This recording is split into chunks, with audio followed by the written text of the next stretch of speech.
এখন এই যে এটা রান্না হবে মাছ দিয়ে আর ডাঁটা দিয়ে। তো তেল দিয়ে দিচ্ছি কড়াইয়ে।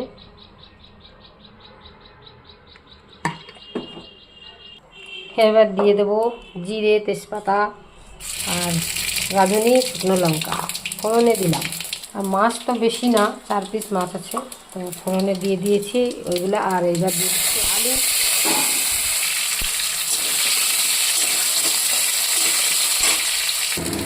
এবার দিয়ে দিচ্ছি একটু আদা বাটা দিয়ে দিয়েছি। এবার দিচ্ছি জিরের গুঁড়ো, কারণ আদার সঙ্গে জিরে নেই, তাই জন্য জিরের গুঁড়োটা দিয়ে দিলাম। এবার দিয়ে দিচ্ছি একটু হলুদ, এবার দিয়ে দেবো একটু লবণ, এবার দিয়ে দিচ্ছি একটু লঙ্কা। এবার একটু ভালো করে ভাজা মতন করে নিচ্ছি। আলুটা ভালো সুন্দর ভাজা হয়ে গিয়েছে। এবার দিয়ে দেবো এই যে ডাঁটা,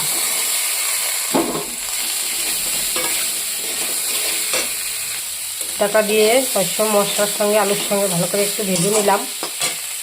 একদম বেশি ভাজিনি, অল্প অল্প ভাজলাম, কারণ ডাঁটাটা বেশি ভাজবো না। জলটা দিয়ে দিলাম, আরেকটু জল দিয়ে দিচ্ছি। আমি একদম পাতলা তরকারি বানাই সব সময়, কারণ আমাদের ঝোলটাই পছন্দ হয়, বেশি মাখা ভালো লাগে না, মাখা তরকারি পছন্দ করি না। তো যাই হোক, এবার ঢেকে দিচ্ছি। এবার ঢাকাটা খুলে নিচ্ছি। বাবা, আওয়াজ কি! এবার আলুটা গলে গিয়েছে নাকি দেখতে হবে। হ্যাঁ, সুন্দর করে গলে গিয়েছে আলুটা। এবার দিয়ে দিচ্ছি মাছগুলো দিয়ে দিলাম।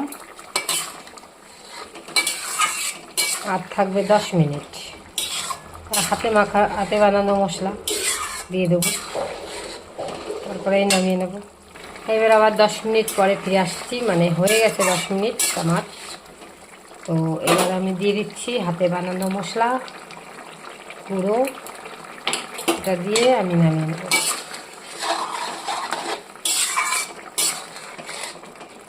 এখন আমার রেডি তরকারিটা।